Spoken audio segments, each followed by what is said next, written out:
আপনার এই বক্তব্য যদি আনকাট যায় আপনার সমস্যা হবে না? না হলে আমি তো কোনো ভয় পাই না। তো হলে হতেই পারে। তার বিয়ে হইছে তো কি হইছে? সে আমাকে ডাকছে। সে যে কি ছিল আমি জানি না। সে ডাকা মানে আমার জীবনে মনে হতো যে, ওহ মাই গড! আমি মনে হয় মানে স্বর্গে চলে আসছি বা আমি স্বর্গ থেকে ডাক পাইছি কোনো। বললাম। তো তখন আমাকে বলল যে, "মিডিয়াতে এরকম অনেক আকর্ষণ আছে। এখানেও কাজ আছে, গিগ আছে।" কি আসলেই আছে মিডিয়াতে? অবশ্যই আছে। I am the witness. Very জানি গুড। না এপিসোডটা কখন যাবে। এটা আমি বেঁচে থাকবো কি মরে যাবো জানি না। My goodness! ভূমিকম্প যে কোন লেভেলে হবে এটা যদি আনকাট আমি প্রচার করি। আর আমার এডিট করার পরে এটা আরো ৫ বার ৫ জনকে দেখাইতে হবে। ক্লোজড হয়ে। My goodness! আনবিলিভেবল! আর এপিসোড যদি প্রচারিত হয়, আমাকে যদি কেউ মেরে ফেলে, অবাক হওয়ার কিছু নাই। আর আমি যদি মরেও যাই, কেউ যদি আমাকে মেরেও ফেলে, আমার পিছুটা আর নাই। আসসালামু আলাইকুম প্রিয় দর্শক এবং শ্রোতা। আপনাদের সবাইকে আমন্ত্রণ জানাচ্ছি লাইভের একটি এপিসোডে। আজকে যাকে আপনারা স্ক্রিনে দেখতে পাচ্ছেন তাকে পরিচয় করিয়ে দেওয়ার দরকার নেই। আমরা আজকে রিমু আপাকে পেয়েছি। আপনার ডাকনাম কি রিমু? রিমু রোজা খন্দকার। হ্যাঁ, সেটা আমি জানি কিন্তু হ্যাঁ। ডাক কি সবার নাম জি, সবাই রিমুই রিমু। বলে। সো আপা আপনি কেমন আছেন? জি, আলহামদুলিল্লাহ ভালো আছি। আপনি ওকে। ভালো আছেন? জি, আমি ভালো আছি। আমাদের অনুষ্ঠানের কিছু ট্র্যাডিশনাল নিয়ম আছে। লাইক আপনার এইজটা যদি আপনি একটু বলতেন। আমার বয়স। 42 রাইট নাও রানিং। 42। ইয়েস। ওকে। জন্ম জেলা? মানে ঢাকাতে। ঢাকাতেই জন্মগ্রহণ করেছেন। জি, শুরু করেন। আপনার যেখান থেকে বলতে ইচ্ছা করে যেভাবে বলুন। তো আমি যখন জন্মগ্রহণ করেছি, জি, তো খুবই আমার মা ছিলেন একজন অভিনেত্রী জি। এবং তখনকার দিনের খুব সুপারহিট নায়িকা। বাংলাদেশে তখনও কারো নাম দিয়ে সিনেমা হয় নাই। তো উনার আমার নাম আম্মু দিয়ে সিনেমা হচ্ছেন ১ম নায়িকা বা নায়ক বা অভিনেতা বা অভিনেত্রী হুম। যার নাম দিয়ে সিনেমা হয়েছিল টাইটেল প্রিন্সেস টিনা খান। প্রিন্সেস টিনা খান আপনার মা। জি। জি। তো আমার যতটুকু মনে আছে যে আমার আম্মু আমাকে নিয়ে প্রচুর শপিং করতে গেছে। বলে, "আমি একদিন থাকবো না। তো হচ্ছে তোমার কি খেতে ইচ্ছা করতেছে বলো?" তো আমি খুব চকোলেটের পাগল ছিলাম। খুব চকোলেট, আইসক্রিম। হুম। যদিও আমার ভয়েস হাস্কিটা ঠান্ডার জন্য না বাই বর্ন এটা। আমরা দর্শকরা জানে সেটা। হ্যাঁ, হ্যাঁ, সেটাই হ্যাঁ। হ্যাঁ। তো হচ্ছে তো ওই আমি যেটা স্পয়েল যেরকম বলে যে হুম। সোনার চামচ মুখে নিয়ে জন্মগ্রহণ করছে। আমার আব্বা ছিলেন আর্মিতে, সেনাবাহিনীতে ছিলেন। ওকে। তো তো আমরা আম্মু খুব ঘুরছে আমাকে নিয়ে। ঘুরছি ফিরছি, নতুন ড্রেস কিনে দিছে। আমি খুব চাউমিন খেতে পছন্দ করি। সে নিজে হাতে রান্না করে রেখে গেছে যে আমি আজকে যাবো, কালকে সারাদিন থাকবো, থেকে পরশুদিন সকালে ব্যাক করব। এরকম ১ রাতের জন্য। তো আমি ঘুমায় গেছি অ্যাজ ইউজুয়াল। সকালবেলা আম্মু যখন ঘুম থেকে উঠছে, আস্তে, আস্তে আমি শব্দ পাচ্ছি কপালে একটা চুমু দিয়ে গেছে। আমি আম্মুর হাত টেনে ধরছি যে, "আম্মু তুমি আমাকে নিয়ে চলো।" হুম। তা আম্মু বলতেছে যে, "মা এখানে যাচ্ছি আমরা ৪ জন যাচ্ছি। মোরশেদুল ইসলাম আঙ্কেল যিনি একজন নির্মাতা উনি, উনার ওয়াইফ ছিলেন মুন্নি আন্টি, আলমগীর আঙ্কেল, আম্মু। তো বলছে, "আমি আজকে যাবো, কালকে চলে আসবো। তুমি দেখো।" এই হুম। চলে গেছে। আমি সারাদিন খেলছি। আমার নানু ছিল বাসায়, মামারা ছিল, কাজের লোকরা ছিল। তো আমার যার মন চাইছে আমি ইচ্ছা মতো চকোলেট খাইছি, স্পয়েল করছি। হুম। আর আম্মু যেদিন বাসায় থাকে আম্মুর বাথরুমটা হচ্ছে আমার কাছে সবচেয়ে মজার জায়গা। বিকজ ওখানে আছে শ্যাম্পু, সাবান, মনে করেন শাওয়ার জেল, বাথটব, হুম। পানির মধ্যে ইচ্ছে মতো চুবায় মানে পানির মধ্যে বাচ্চারা ফেনা করে ফেলে না হুম, সাবান হুম, দিয়ে, হুম, হুম। ওইটা করা। আমি ৩-৪ ঘন্টা আমি গোসলই করছি। আমাদের কাজের লোক, আমার নানি বা আমার মামারা কেউ টেনে আমাকে উঠাইতে পারে না। আজকে আম্মু যেহেতু বাসায় নেই আমরা আজকে খুব পিকনিক মুডে ছিলাম আমি খুব। আপনি একাই সন্তান? আমার আম্মুর একাই ছিলাম। ওকে। জি, তারপর? তারপরে আমার আব্বা তো দেশের বাইরে চলে গিয়েছিলেন। আর্মিতে ছিলেন। উনি হচ্ছে ট্রেনিং এ পাঠিয়েছে বা নাকি বাংলাদেশ গভর্নমেন্ট থেকে পাঠিয়েছিল নাকি উনি সৌদি আরব গিয়েছিলেন। তো সকালবেলা ঘুম ভেঙে গেছে আমার যে আম্মু তো চলে আসার কথা সকাল ১০টা বাজে। তো একটা টাইমে যেয়ে না কলিং বেল বাজছে। আমি ভাবছি ঠিক আমার আম্মু আসছে। তো আমি যেয়ে দরজা খুলতেছি না। আমি রেগে গেলে আম্মুকে বলতাম কি মাংকি, হুম, হুম, হুম। মাম্মি, মা, আম্মু, হুম, মাংকি। মাংকি তোমার আজকে পানিশমেন্ট তোমাকে ঢুকতে দিব না বাসায়। হুম, তুমি বাইরেই থাকো। হুম, তো অনেকক্ষণ দরজা পাশে থেকে তো সেটা কেউ শুনছে না। কারণ কাঠের দরজা তো শোনা যাচ্ছে না। তো অনেকক্ষণ দরজা নাড়ছে, নাড়ছে। পরে একটা টাইমে যেয়ে আমার মামা এসে খুলে দিল। আমার নানিও তখন ছিলেন। তো বলল যে, "এরকম টিনা আপার অ্যাক্সিডেন্ট হয়েছে। আমাদের ফোন আসছে। গতকাল রাতেই হয়েছে। তো ঢাকায় উনার বডি আনা হচ্ছে।" তো আমি একটু শুধু শুনি নাই। আমি যখন দেখছি যে আম্মু নাই, তো আমি রাগ করে আবার রুমে চলে যেয়ে দরজা বন্ধ করে দিছি। হুম, আমি আর শুনি নাই যে কি বলছে। ইনফরমেশন ওটাই ছিল যে ফোন আসছে। একজন ফোন করেছিলেন হুম। যে উনার অ্যাক্সিডেন্ট হয়েছে। ওটা ছিলেন আখতারুজ্জামান, প্রখ্যাত পরিচালক, সাংবাদিক। আমার মামা ফোন করেছিলেন। তো আমার বাই দ্যা ওয়ে আমার আম্মুর কোনো বড় ভাই ছিলেন না। আখতারুজ্জামান ছিলেন আমার মার বড় ভাই, গার্ডিয়ান এরকম। তো কতক্ষণ পরে আখতারুজ্জামান মামা আসছেন, এসে আমাকে নিয়ে যাচ্ছে, "চলো যাই।" আমি বললাম, "কোথায় যাবো মামা?" মামাকে আমি আগে থেকে চিনতাম। আমাদের মানে ফ্যামিলি যেহেতু আমার মা নিজের বড় ভাইয়ের মতো শ্রদ্ধা করতো, ডাকতো। সাংবাদিক থেকে আমার আম্মুই কিন্তু উনাকে পরিচালক বানিয়েছে। হুম, প্রিন্সেস রাখান কিন্তু উনিই পরিচালনা করেছিলেন। আমি কোথায় যাবো? এফডিসি যাবো। তো ওখানে গেছি যেয়ে দেখি যে এরকম অনেক লোক, ২ টা লাশ নিয়ে আসা হইছে। মানে ২০ তারিখে অ্যা সন্ধ্যার সময় ট্রাকটা ধাক্কা দিছে, গাড়ি পানিতে পড়ে গেছে। তো উঠাতে, উঠাতে ২১ তারিখ হয়ে গেছে যখন লাশটা নিয়ে আসছে ঢাকাতে এফডিসিতে। হুম, হুম, তো ২১ তারিখে আমার মামা নিতে আসছে আমাকে যে, আমি আম্মুর কাছে যাবো।" বলে, "হ্যাঁ, চলো।" আমি খুব সুন্দর একটা ড্রেস পড়ছি, আম্মু ড্রেস কিনে দিয়ে গেছে। হুম। বলে কি, "হ্যাঁ, তুমি পড়ো।" আমি তো আর জানি না যে সেদিন যে আমার আমার আমি কি দেখব? তো ওখানে আম্মুর সব কলিগ থেকে আরম্ভ করে সুচরিতা আন্টি থেকে আরম্ভ করে শাবানা আন্টি থেকে আরম্ভ করে ওয়াসিম আঙ্কেল, রাজ্জাক আঙ্কেল সবাই এরকম আসছে। তো এরকম ২ টা লাশ আমি তখনও বুঝতেছি না যে কি হচ্ছে। তো নিপা মোনালিসা আন্টি একজন ছিল অভিনেত্রী। হুম। উনি আমাকে এসে আমাকে জড়ায় ধরে কাঁদতেছে। তা আমি না তখনও বুঝতেছি না যে কি হচ্ছে। খুব কাঁদতেছে। "চলো তোমার আম্মুকে দেখাই।" আমি বললাম, "আম্মু কি হয়েছে?" যে, "আম্মু নাই।" ওহো! আম্মু নাই, আম্মুর মুখটা স্মাইলি ছিল। আর হচ্ছে যেহেতু ট্রাকটা ধাক্কা দিয়েছে গাড়িটা পানিতে পড়ে গেছে। আম্মু আর আলমগীর আঙ্কেল সামনে ছিলেন। পিছনে ছিলেন মোর্শেদ আঙ্কেল আর উনার ওয়াইফ মনিরা আন্টি। তো উনারা আঙ্কেল হচ্ছে ফেরি টিকিট কাটতে গিয়েছিলেন। সেজন্য উনি বেঁচে গেছেন। হুম। আর মনি আন্টি বেঁচে গেছেন হচ্ছে উনার চুল অনেক বড় ছিল। পিছনে গ্লাসটা ছিল ভাঙা। উনি ভেসে কোনরকম উঠতে পেরেছিল। কেউ একজন নেমে উনার চুল ধরে টানতে পেরেছিল। ওহো! তার মানে গাড়িটা ফেরির উপরে ছিল। না, ফেরিতে উঠবে তার আগে ওঠা অবস্থায় ছিল, পেছন থেকে ট্রাকটা তার এসে এসে ধাক্কা দিয়েছে। ইস! কিন্তু ওই পানি থেকে আর বের হতে পারেনি। না, আহাহা! তখন হচ্ছে শীতের দিন জানুয়ারি মাস। আপনি বোঝেনই তো যে ১৯৮৯ সালে শীত মানে প্রচুর শীত। আম্মুর একটা শাড়ি পেয়েছিলাম, একটা ইয়েলো কালারের শাড়ি পরা, পায়ে মোজা, হাতে মোজা, তারপর হচ্ছে স্কার্ফ পরা, কার্ডিগান পরা, ওর উপরে শাল, হুম। প্রচুর ঠান্ডা। তার মধ্যে আম্মু একটা বই পড়ছিল, দিব্যেন্দু পালিতর 'ঢেউ' একটা বই পড়ছিল। তো আমি পরে মনির আন্টিকে বলেছি যে, "আন্টি আমাকে একটু কাহিনীটা বলবেন যে সেদিন কি হয়েছিল? আপনি তো জানেন সবকিছু।" তো আম্মু বলছিল লাস্ট মোমেন্টে যে, "ইস আল্লাহ! সান পড়ে যাচ্ছে, আমার বইটা তো শেষ হচ্ছে না।" তো বইটার নামও ছিল 'ঢেউ'। আমার কাছে বইটা আছে। 'ঢেউ' ছিল বইটার নাম। তো শহীদ বুদ্ধিজীবী কবরস্থানে তাকে দাফন করা হয়েছে। তারপর আমার আব্বা তার ১৫ দিন পরে আসছেন। আসার পরে এদিকে আবার গন্ডগোল শুরু হয়ে গেল। কিরকম গন্ডগোল? যে আমাকে কে রাখবে? এইটা নিয়ে আব্বু দেশের বাইরে। হুম। আমার দাদিরা থাকে নবাবগঞ্জে, দোহার নবাবগঞ্জ যেটা কিনা ঢাকা এখন এক আসন যেটা একসাথে হয়ে গেছে। তো হচ্ছে আমি কোথায় থাকবো? কি করব? যেহেতু আমার আম্মা মারা গেছে। ২ মাস পরে আখতারুজ্জামান মামা যে কিনা সাংবাদিক ছিলেন, পরিচালক, উনার কাছে আমাকে নিয়ে গেছেন। যে ঠিক আছে আমার আব্বুকে বলছেন যে, "ঠিক আছে আপনি আসেন। ততদিন ও আমার কাছে থাকুক।" আমার নানু, মামারা সবাই চুয়াডাঙ্গা চলে গেছেন, নানির বাড়ি। হুম। আমার দাদিরা বা ফুপুরা যারা আসছিলেন সবাই যার, যার মতো নবাবগঞ্জ চলে গেছেন। তো আমি এরকম মামার বাসায় ছিলাম। মানে আপনাকে রাখার মতো কেউ নাই। না, ওকে। তারপরে হচ্ছে এদিকে আমি কোথায় ভর্তি হব, কি করব? আমার আম্মুর খুব ইচ্ছা ছিল আমাকে ভারতীয় সিনেমাসে দিবে। তো আমার আম্মু মারা যাওয়ার কিছুদিন আগে ভারতীয় সিনেমাস ঘুরেও আসছেন। হুম, এর আগে দার্জিলিং এ দেওয়ার জন্য খুব চেষ্টা করছে। শাবানা আন্টির মেয়ে পড়তেন। হুম। সুচরিতা আন্টির বাচ্চারাও পড়েছিলেন মনে হয়। তো দার্জিলিং এ আমার আম্মু যেয়ে দেখে আসছে যে কেমন পরিবেশ কি ইসে। পরে আম্মুর মনে হলো কি দার্জিলিং তো আমি যখন তখন যেতে পারব না। ভারতীয় সিনেমাস বাংলাদেশের মধ্যেই আছে এবং কোনো মানে দার্জিলিং এর যে বোর্ডিংটা ওইটার চেয়ে কোনো মানে খারাপ না এটা। হুম, তো এখানে দিলে আমি যখন ইচ্ছা তখন যেতে পারব দেখতে। জি। তো আমার আম্মু ঘুরে আসছিলেন।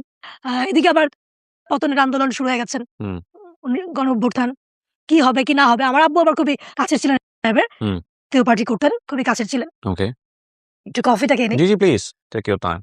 তো যখন পতন হলো স্বাভাবিক আমার আব্বুরা যারা কাছের ছিলেন ওনাদের সবাইকে স্যাক করে দেওয়া হয়েছে। ওকে। তো এর ২ দিন পরে মামা আমাকে নারায়ণগঞ্জ নিয়ে গেলেন। তো আমাদের যে মিসেস জয়াপতি ছিলেন MP, what's your father role? তুমি কোথায়? ফাদার রোল দেশের বাইরে, এর মধ্যে গন্ডগোল। এর মধ্যে আমার দাদি খুব প্যারা দিচ্ছে বিয়ে দেওয়ার জন্য। মানে আপনার সাথে আপনার বাবার কমিউনিকেশন কি? আমার কম্বিনেশন আমি কিছু জানি না। মানে বাবা আপনার সাথে যোগাযোগ করছে না? যোগাযোগ করছে না somehow আবার করছে মামার সাথে। আমার সাথে দেখা খুব কম হচ্ছে। কেন হবে এদিকে সে এরকম? হচ্ছে একটাই মাত্র মেয়ে আপনি। হ্যাঁ, না, উনি বেঁচে আছেন? না মানে ২০২১ এ করোনাতে মারা গেছে। আপনার মনে হয় না যে এটা একটা বড় একটা মিসিং? মানে জি, কেন জি। এরকম যে হবে? মিসিং হচ্ছে আর বাবার রোলটা অনেকেই ভাববে যে কেন সে এরকম? রাইট। এটা আমি এটার উত্তর নিজেও আছে বলব। আপনার কাছে? আমার কোনো উত্তর নেই এইজন্য যে আমার বাবা হচ্ছে তার মার জন্য পাগল। তার মা তাকে যা বলতেন এটা সে সব সন্তানেরই হওয়া উচিত। ঠিক আছে। ইটস কিন্তু ওকে, বাট কি আমার তো একটা বেবি আছে। হ্যাঁ, আর আপনার মায়ের দিককার ফ্যামিলির কেউ? আমার মায়ের দিকের ফ্যামিলি আমি তো বললাম যে এখন যদি আমি বলি যে খুবই সত্যি কথা যেটা বলা হবে যে they all are না এবং খুব আমার মামারাও নানির যে পিস এবং আমার দাদা ছিলেন না। আমার দাদাকে আমি দেখিনি। তো আমার ফুপুরা যখন আপনি দেখবেন যে আপনার বাবা আপনাকে ভালোমতো নিচ্ছে না বা একটু কেমন জানি করছে, তখন খাচ্ছে পুরো না, খাচ্ছে ফ্যামিলি না। ওরকম হয়ে যায়। তখন পুরো ফ্যামিলি কিন্তু এরকম হয়ে যাবে। তারপরে আমি ভারতীয় সিনেমাসে ভর্তি হলাম। বড় ক্লাসে উঠলাম। তারপর হচ্ছে ওই রুলস এর মধ্যে চলে গেলাম। Punctuality, discipline, neat and clean. হুম, আমার সব কাজ নিজেরটা নিজের করা। প্রত্যেক মাসের হয় লাস্ট শুক্রবার গার্ডিয়ানরা আসতো। তো আমার সেবার কেউ আসে নাই। আমি এত কাঁদছি। তখন আমাদের একটা টিচার ছিলেন অপর্ণা চক্রবর্তী। উনি আমাকে বেশিরভাগ গাইড করত। ড্রেস এমনি করে পড়া, এটা করা, কেমনে করে কি করতে হয়, হোমসের যে রুলস গুলা। তো একদিন উনি আমাকে ডেকে বলতেছে যে, "তুই কাঁদছিস কেন? তোকে বুঝতে হবে যে তোর পৃথিবীতে কেউ নেই। তোর বাবা থেকেও নেই। তোর চাচারা, ফুপুরা বা দাদিরা বা তোর নানি, মামারা কেউ তোর খোঁজ নিতে আসে না। তুই কাঁদবি কার জন্য কাঁদবি বল? হুম। তুই মনে কর তুই একা, তোর কেউ নাই। তোর মামা কখনো আসলে আসবে, না আসলে না আসবে। এভাবে চলবি।" আমার বাবা ততদিনে বিয়ে করে ফেলছেন। আমার স্টেপ মার রুলসই বলেছিলেন পরে জানছি কন্ডিশন ছিল যে তার আগের ঘরের মেয়ে আসতে পারবে না আমাদের সংসারে। এবং তারপর তার ছেলে হইছে। আমার দাদি তো আরো বেশি খুশি।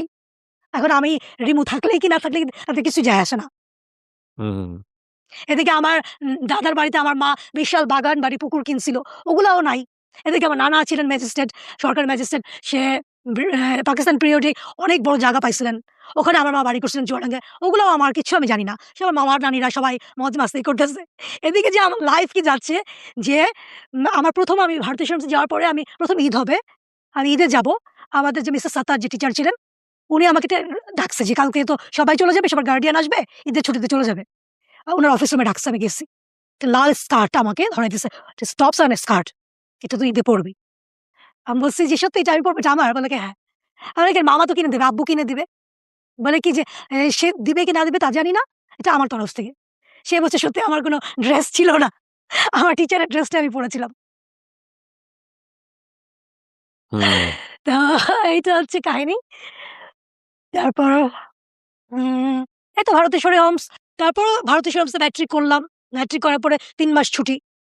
ছুটিতে আমি ১ম আমার দাদার বাড়ি গেছি।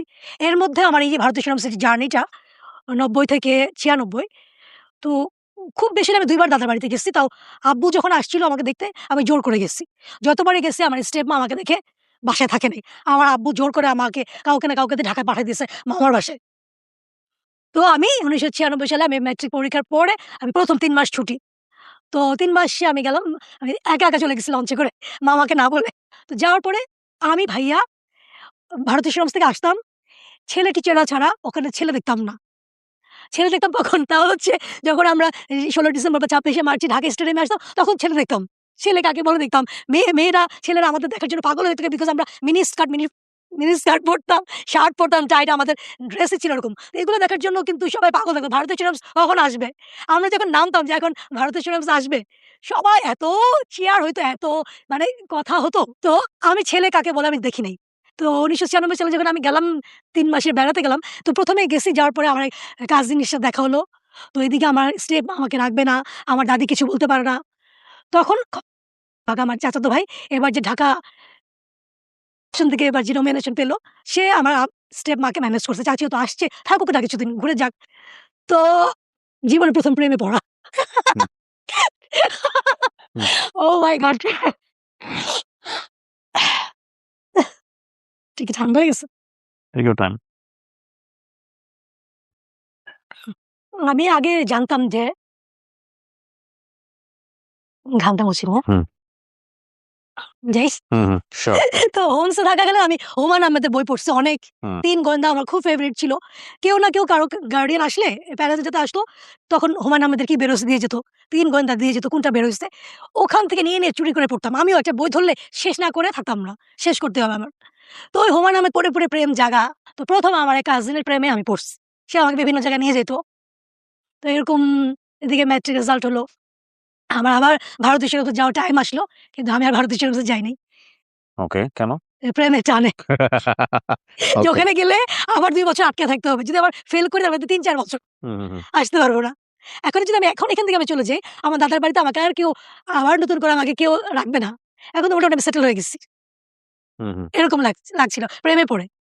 যে মনে হয়েছে যে এই লোকটা আর কেউ না থাকুক, এই লোকটা তো আমার জন্য আছে। হুম। তো তারপরে মামা আমাকে জোর করে ভারতীয় সেনাবাহিনীতে নিয়ে গেছে, ভর্তি করাইছে। না, আমার পড়ায় মন বসে নাই। আমি আবার চলে আসছি। তখন আমাকে ট্রান্সফার সার্টিফিকেট যেটা করতে হয়, টিসি দিতে হয় বা ভর্তি হতে হয়।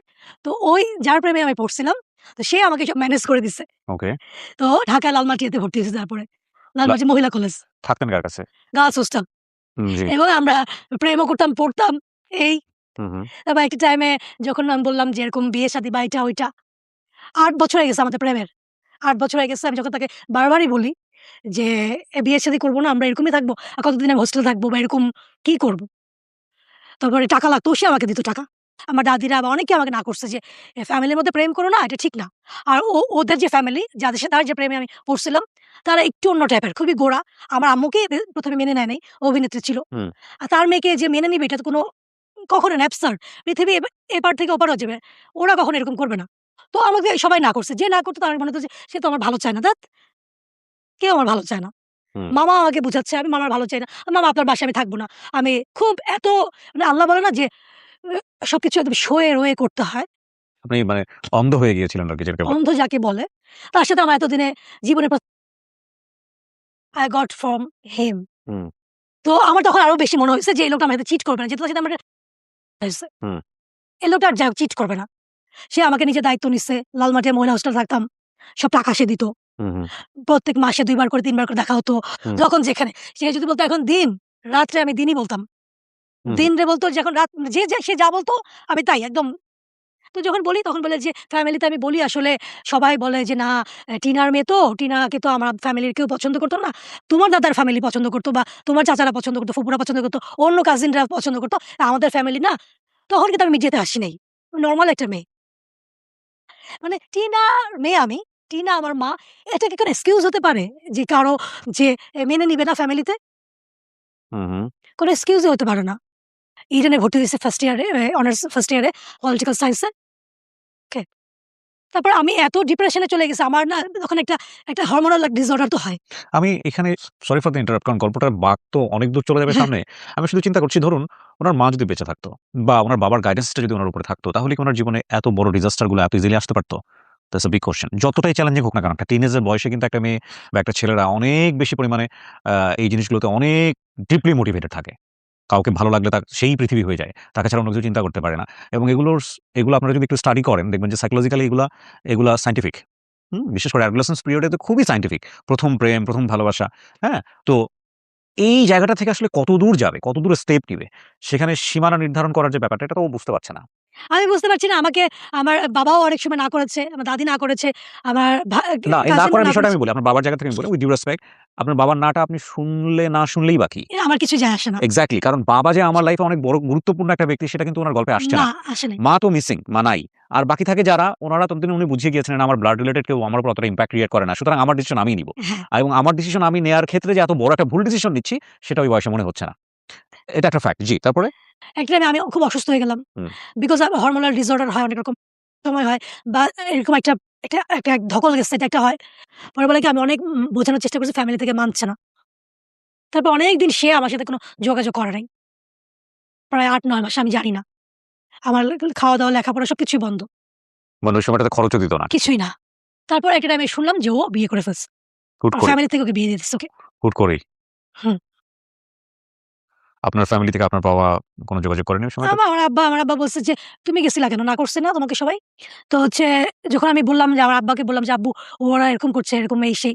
বলল কি যে, "হ্যাঁ, এটা তো করবেই। তোমাকে তো সবাই না করছিল। তুমি শোনো নাই কারো না। তো ভাবছিলা যে পৃথিবী মানে ওই একা পৃথিবী তোমার, আমরা তো কেউ না।" এই গল্পটা বিশেষ করে টিনেজের বাচ্চা যারা আছেন, মেয়েরা যারা আছেন, ছেলেরা যারা আছেন একটু মনোযোগ দিয়ে শুনেন। এবং ভুল আসলে অন্যের ভুল থেকে যদি শেখা যায়, তাহলে ওই ভুলটা নিজের জীবনে না করাটাই বেটার। সে বিয়ে-শাদী করার পরে কিছুদিন পরে এসে সে আমাকে নক করেছে। সে আমার সাথে দেখা করতে চায়। তারপরে আমি যাবো কি যাবো না আমি জানি না। আমি তো তার বিয়ে হইছে তো কি হইছে? সে আমাকে ডাকছে। ও এক ধরনের hypnotize ছিল। মানে সে যে কি ছিল আমি জানি না। সে ডাকা মানে আমার জীবনে মনে হতো যে, ওহ মাই গড! আমি মনে হয় মানে স্বর্গে চলে আসছি বা আমি স্বর্গ থেকে ডাক পাইছি কোনো। প্রেম এরকমই হয়। যদিও কথাটা একদম চরম পর্যায়ের ভুল। কারণ যে প্রেমে রেসপেক্ট থাকে না, সবসময় ইলিউশনিস্টিক ব্যাপার থাকে, সেই প্রেম ডেঞ্জারাস। ইলিউশন ছিল। সে যে ডাকতো আমাকে মনে হতো যে সে যদি আমাকে বলতো যে, "তুমি বিষ খাও" আমি আরো বেশি খাইতাম। এবং সে আমাকে বলছে যে, "তুমি লেখাপড়া করতে চাও তো?" আমি বললাম যে, "হ্যাঁ, আমার লেখাপড়া করাটা আমি ছাড়তে চাইনি।"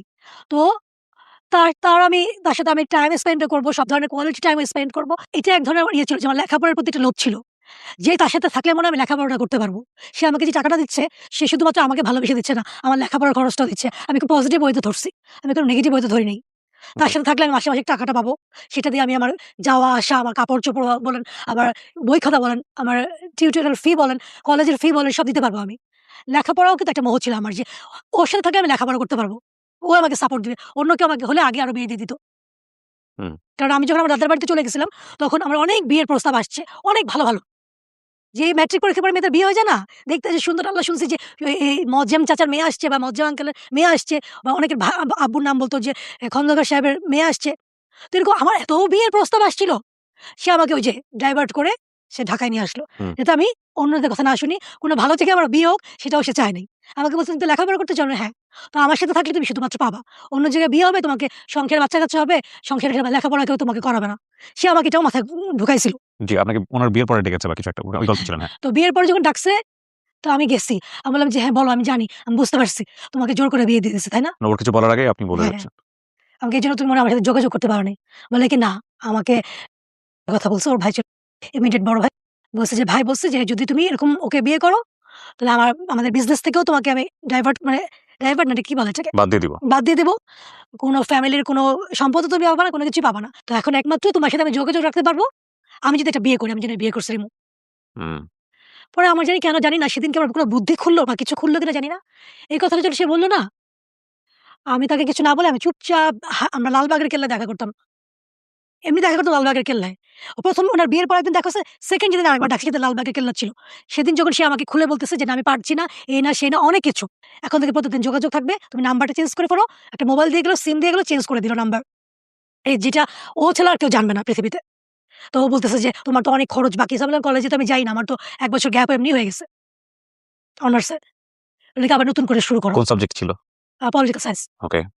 তো বলে নতুন করে শুরু করো। আমার যা তোমার কোথায় কিছু ডিউ আছে কিনা বলো। আমি দিয়ে দিচ্ছি এই সেই। সেদিন সে আমাকে মোটা অঙ্কের একটা টাকা আমার হাতে দিচ্ছে। দিয়ে চলে গেছে। এর কতদিন পরে জানি কি হইছে একটা সামহাউ যে আমি নতুন করে আবার ইডেনে ভর্তি হব। তো গার্ডিয়ানের একটা সিগনেচার লাগবে। আমি কার দিব কি করব? তাকে আমি বসলাম। সে তখন বলছে, "ঠিক আছে তাহলে তুমি ফর্ম নিয়ে আসো লালবাগের কেল্লায় আমরা বসি।" তো ওখানে সে আসছে আমাকে সিগনেচার সবকিছু ফর্ম-টর্ম ফিল আপ করে দিছে। তো সেদিন আমাকে বলতেছে যে, "রিমু আমি হয়তো বেশিদিন এই জিনিসটা কন্টিনিউ করতে পারব না। আমি তোমাকে মাঝে, মাঝে টাকা দিয়ে যাবো নে।" তখন সেদিন আমার মাথা খুললো কি খুললো না আমি জানলাম না। সেদিন না আমি ওর দিকে অনেকক্ষণ তাকাইছিলাম। কিবরিয়া ভাই যে এতদিন কাকে আমি ফেরেশতা মনে করছি? কাকে আমি মনে করছি যে আমার সব আমার পৃথিবী। পৃথিবী আমার আত্মার জন্য আমার যে কিনা আমাকে না বাঁচালে আমি বাঁচতাম না। আমার ভারতীয় সবচেয়ে ফ্রেন্ডরা বা আমার অনেক কাজিনরা অনেক দূরসম্পর্কের কাজিন হলেও কাজিনরা আমাকে বলছে যে, "এগুলো করো না।" মামিরা বলছে আক্তারের জন্য আমার ভাইয়ের বউরা বা উনার ওয়াইফও বলছেন যে, "এটা করো না। এগুলা কেউ মানবে না বা এগুলা ঠিক না।" তো তখন আমি না ভাবলাম কি যে আমি কারে আমি এতদিন পৃথিবী মনে করছি। আমি কিছু না বলে রিক্সায় উঠে আমি চলে আসছি। তখন আমি নিজে কি করলাম মোবাইলও আছাড় দিয়ে ভেঙে ফেলছি, সিমও ভেঙে ফেলছি, মোবাইলই রাখবো না। রাখিনি আর। পরে আমার স্ট্রাগল আমি শুরু করলাম। প্রিয় দর্শক এবং শ্রোতা, আমাদের এই এপিসোডটি ২ দিনে রেকর্ড করা হয়। সো ইউজুয়ালি আমাদের ড্রেস দেখে আপনারা হয়তোবা একটু ভড়কে যেতে পারেন যে না হঠাৎ করে আবার নতুন ড্রেস কিভাবে আসলো। আমরা একটা পার্ট যতক্ষণ আপনারা দেখে ফেলেছেন ততটুকুর পরেরটুকু আমরা আরেকদিন ধারণ করেছি। সো ওখান থেকে আমরা আবার কন্টিনিউ করছি। জি। তখন আমি মনে হয় যে আমার মনে হলো যে আল্লাহ হয়তো আমাকে ব্রেইনে একটুখানি মানে নক করছে যে, "না, this is the time you have to say no. Hmm, everything has a limit. সবকিছুর একটা লিমিটেশন আছে। তুমি অতিরিক্ত করে ফেলছো।" হুম। কি করব অনেক চিন্তা ভাবনা শুরু করছি। পেপার ঘাঁটা শুরু করলাম। আমাকে কিছু করতে হবে। কিছু একটা করতে হবে, নিজের পায়ে দাঁড়াতে হবে। এভাবে করে আসলে যখন প্রেম ছিল তখন তো ভেবেছিলাম যে বিয়ে হবে। তখন একটা জিনিস আলাদা ছিল যে আপনি আমাকে টাকা দিচ্ছেন বা হুম, এটার পিছনে একটা রিজন ছিল যে ঠিক আছে আমি তো তার ওয়াইফই হব না? রাইট। তারপর হচ্ছে একজনের মাধ্যমে খবর পেলাম যে আমার বাসার সামনে একটা কিন্ডারগার্টেন স্কুল আছে, বাচ্চাদের স্কুল। সকাল থেকে দুপুর ১২টা ১২:৩০ পর্যন্ত বাচ্চাদের পড়ায় আমি ইডেনে ক্লাস করতে যেতে পারব। হুম, জি। রাবিতা নামে একটা হোস্টেল ছিল। তো ওখানে ফিরে গেছি। ওখানে আমার একটা সিঙ্গেল রুমে আমি থাকতাম। তো হচ্ছে এবং রাবিতা যার নাম দিয়ে হোস্টেলটা ওই বাচ্চাটাকে আমি পড়াতাম। আচ্ছা। তো এটাই আমার আসলে ১ম বেতন আমার হচ্ছে পেতাম ৳১৫০০ আর ওর কাছে ওকে পড়াতাম যে আমি ৳৫০০। এই ৳২,০০০ আমার সম্বল। আমার বাবা তো আমাকে কিছু দিবে না। কখনো চায়ও নাই, দেয়ও নাই। তার কাছে চাওয়া আর হচ্ছে মানে কি বলে? মানে এটা আশা করাটাই ভুল আমার কাছে। তো ১ বছর করছি। করার পরে দেখলাম যে আসলে সেলারি এত পুয়ার মানে হচ্ছে না। ক্লাস ঠিকমতো হচ্ছে না। বাচ্চাদের ছোট বাচ্চাদের পড়াতে তো অনেক প্রেশার। মানে অনেক পেশেন্স লাগে, ধৈর্য লাগে। তো সবকিছু মিলে আমার পড়াটা ঠিকমতো হচ্ছে না। হুম, পরে আমি আরো সার্চ করছি। তারপরে আমি একটা বাইং হাউস এর জব পেলাম। Front desk officer. Okay. Garments oriented company ছিল। জি। তো ওখান থেকে আমার একজনের সাথে পরিচয় হলো। সে আমাকে একটা ভালো জায়গায় বলল যে, "তুমি ওখানে যেতে পারো।" তারপরে আমি শিফট হলাম ২ বছর পরে টেক্সটাইল। তো ওখানে আমি আমার এমডি স্যারের পিএস হিসেবে ছিলাম। তো তার যত মেইল আসে এগুলো হুম। করেসপন্ডিং করা বা তার মিটিং ফিক্স করা এটা ওটা সবই আমি করতাম। তো আমি জব করছিলাম ভালোই। স্যার আমাকে নিজের মেয়ের মতো দেখতেন। কর্পোরেট জগতের অনেক কিছু আমি দেখে ফেলছি। কি হলো? যেমন হচ্ছে বায়ার আসতো স্বাভাবিক তার আমি পিএস। তার সাথে আমাকে যেতে হতো অনেক জায়গায়। তো একটা বায়ার ছিলেন বেলজিয়ামের একটা বায়ার। তো সে আমাকে অনেক পছন্দ করতো। আমি আসলে জানি না। আমি ভাবতাম যে হেভি সুইট গার্ল রোজা এরকম করতো। রোজা বলে ডাকতো। রোজাকে রোষা বলতো হুম, রোষা বলে ডাকতো। তো এরকম যাওয়ার সময় না আমাকে $100 এরকম দিয়ে যেত। তাই আমি ভাবতাম যে হয়তো আমি গেছি এদের একটা অভ্যাস তুমি কিছু কিনো বা এটা এরকম থাকে না? পরে ১ বার ২ বার ৩ বারের বেলায় এবং সেদিন ছিল আমার যতটুকু মনে আছে সিডর হয়েছিল। হচ্ছে কি যে সেদিন আমার ১ম আমি কোনদিন 5 স্টার হোটেলের যে ডিনার বা এরকম একটা এর এনভায়রনমেন্ট আগে আমি কখনো দেখি নাই। করেনি। হুম, this is the first time আমার মানে খুবই একটা ভালো লাগা ছিল যে আমি 5 স্টার হোটেলে তো মানে হচ্ছে গেলেন কিভাবে 5 স্টার হোটেলে? আমি গেলাম কি করে, স্যার যেহেতু উনি বলল যে এই কোম্পানির ওনারে একটা পার্টি রাখছে, উনি রিনা থ্রো করছে। ওকে, এর মধ্যে একটা জিনিস স্যাম্পল মিসিং হয়ে গেছে। ওকে। যে হচ্ছে আমি জাস্ট খালি আমার অফিসের গাড়ি নিয়ে যাবো গাজীপুরে। যার ৪ টা স্যাম্পল এরপর দিন সকালে উনার ছিলেন ফ্লাইট ছিল আর্লি মর্নিং এ। হুম, তো হচ্ছে তো আমাকে স্যার বলল কি যে, "সবাই তো এখন চলে গেছে। তুমি এক কাজ করো। তুমি আমার গাড়িটা নিয়ে যাও। তুমি জাস্ট খালি স্যাম্পলটা নিয়ে একবারে ডিনারে জয়েন করো।" হুম। যেয়ে দেখি যে স্যাম্পল রেডি হয় নাই। আমি যেয়ে কাপড় কাটাইছি। ৪ টা কালারের ৪ টা সাইজ এরকম সবকিছু মিলে হতে প্রায় ১:৩০ ২:০০ বেজে গেল। ডিনার-টিনার সব শেষ। এদিকে আমার স্যার আমাকে বলছিল যে আমি স্যারকে বললাম, "স্যার একটা যে ভালো জায়গায় যাবো এরকম আমার তো ওরকম ভালো ড্রেস-টেস নাই।" স্যার আমাকে টাকা দিছিল। আমি খুব সুন্দর কিছু মনে আছে যে কোটের মতো কিনছিলাম। তো হুম, যেভাবে হয় আরকি যে অফিসের যে মিটিং গুলা বা ডিনার গুলা হুম, যেরকম হয়। তো পরে এরকম ডিনার-টিনার সব শেষ। আমার ঢাকায় ফিরতে দিকে দেখতেছি যে কারেন্ট চলে গেছে। কয়েক জায়গায় রেডিসনের সামনে গাছ পড়ে আছে। ওকে। তো হচ্ছে পরে কোনরকম যেয়ে পৌঁছালাম। পরে আমি মানে যে ছিলেন ফ্রন্ট ডেস্কে তাকে বললাম যে, আমি উনার সাথে দেখা করতে চাই। উনার কিছু স্যাম্পল আছে। উনার তো কালকে সকালের ফ্লাইট। বলে কি, "উনি তো ঘুমায় গেছে, আপনি রেখে যান।" তারপর জাস্ট আপনি জানান যে আমি এসে দিয়ে গেছি। আমি জাস্ট এনশিওর হওয়া যে ঠিক আছে আমি দিয়ে গেছি। জাস্ট এটুকু বলব যে, "স্যার আমি রেখে গেছি, আপনি নিয়ে নিন।" এটা কাকে দিচ্ছেন? মানে বেলজিয়ামের ওই? বেলজিয়ামের জি। ওকে, উনি স্যাম্পল নিয়ে যাবেন। ওকে। উনার স্যাম্পলের ইস্যু ছিল এটা। বেলজিয়ামের বায়ার। বায়ার। ওকে। এদিকে আমাকে যখন রিসেপশনে যে লোকটা ছিলেন বলল যে, "আমি রেখে দিচ্ছি, দিয়ে দিবনে। একটু ফোন করেন, যদি জেগে থাকে তাহলে ফোনটা ধরলে জাস্ট জানুক যে আমি আসছি, আমি দিয়ে গেছি।" আমি আমার থেকে ক্লিয়ার হওয়ার জন্য। এর মধ্যে ফোন উনি ধরছেন। তো বলল কি যে আমাকে যেতে বলল রুমে। তো আমি বললাম রুমে যাবো। তখন আমাকে রিসেপশন থেকে বলতেছে, "আপনার কাছে কি আইডি আছে? Voter ID?" তো আমি বললাম কি যে, "ছিল না আমার কাছে, সত্যি কথাই।"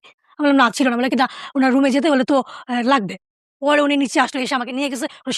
পরে ওখানে যাওয়ার পরে যা হলো এটা আমি মানে একদমই এক্সপেক্টই করি নাই, বা এরকম হতে পারে। মানে he is like my father figure. এতদিন আমি তাকে যদিওবা দেখছি বা পছন্দ হইছে বা আমার সাথে ভালো ব্যবহার করছে। আমি ভাবছি যে তারা আছে না খুবই সুইট হয়, পোলাইট হয় যারা, ওনারা তো ওনাদের কালচার বা ওনাদের হুম, বিহেভিয়ার তো তাই থাকে।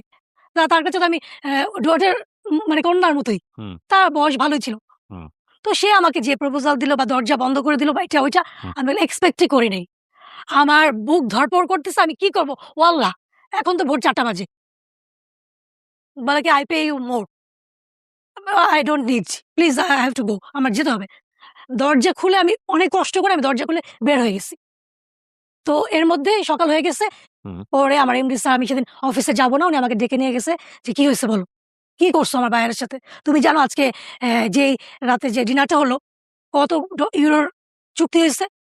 আমি বললাম, "কত হতে পারে?" বলে, "বাংলাদেশী টাকায় প্রায় ১০ কোটি টাকা।" হুম। তো আমি বললাম কি যে, "স্যার আপনি তো আমাকে মেয়ের মতো দেখেন না? আপনার কাছে কি বায়ার বড় নাকি আপনার মেয়ের সম্মান বড়? এটা আমাকে একটু বলেন।" তার রুমে আমাকে জোর করে নিয়ে গেছে। আমি তো ভাবছি যে হয়তো নরমাল থিং। তো আমি বললাম যে, "আমি উনার প্রপোজাল এ রাজি হইনি, তারপরে কি আপনার সাথে সে ডিট ভঙ্গ করবে?" বলে, হতে পারে তাই।" উনি ছিলেন পাবনার লোক। উনারা একটু পাবনার ল্যাঙ্গুয়েজ এ কথা বলত। তো আমি বলছি, "স্যার আপনার কাছে কি ইম্পোর্টেন্ট বায়ার? তাহলে আমি আর এখানে জব করব না। সরি।" পরে আমার ওই জবও গেল। তারপর আবার শুরু হলো জব হান্টিং। তারপরে দেখলাম যে ওই যে আমি বলেছিলাম যে আমার খুব ইচ্ছা ছিল পাইলট হব বা ডাক্তার হব। আমার আম্মুর ইচ্ছা ছিল আমি ডাক্তার হব। তো তখন ভাবলাম কি যে আমার তো একটু ঘোরার শখ আছে। আমার কিন্তু ঘোরার খুব শখ ভাই। ভেরি জানি গুড। না এপিসোডটা কখন যাবে। এটা আমি বেঁচে থাকবো কি মরে যাবো জানি না। আমি কিন্তু এভারেস্টে যাবো। আমার অনেক দিনের ট্রেকিং করতে যাবো। তো আমি জানি না গুড আমি লাক। বেঁচে থাকলে হয়তো ইনশাআল্লাহ মানুষ বেঁচে দেখবে। থাকবেন। জি। আর যদি মারা যাই এটা হয়তো দেখবে মানুষ যে তার আগে আমি বলে গেছিলাম। তো দেখলাম কি এয়ারলাইন্স এ হচ্ছে কেবিন ক্রু নিবে। হুম। তো ওখানে আমি যোগাযোগ কেবিন ক্রু করলাম। মানে কি এয়ার হোস্টেস? এয়ার হোস্টেস, হ্যাঁ। তো ওখানে আমি যোগাযোগ করলাম। যোগাযোগ করার পরে ওখানে আমাদের ট্রেনিং হয়। এর মধ্যে হচ্ছে আমাদের যে মেইন যে এই সেক্টরটা দেখে কেবিন ক্রুদের ট্রেনিং সংক্রান্ত যে ম্যানেজার, উনি দাদা দা তো হচ্ছে উনার আবার অনেক হট কানেকশন অনেকের সাথে আছে। তো আমি জানতাম না।